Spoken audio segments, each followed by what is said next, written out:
Hey guys, Dave Pratt. I'm on this project. I got called out to take a look at this ugly concrete insulation, and just from the first glance, you go, "Oh, that's not too bad." And then you kind of look at around the tree. There's the wood forms they never took out, but this one's a good one.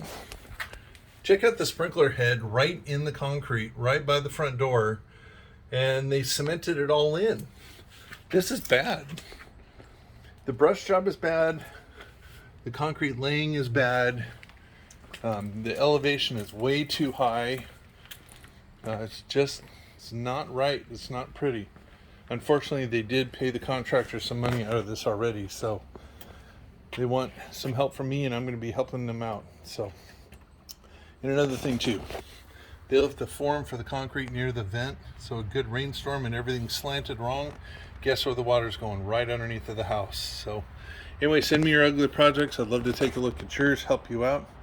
Dave Pratt, 714-588-8634. I'm out.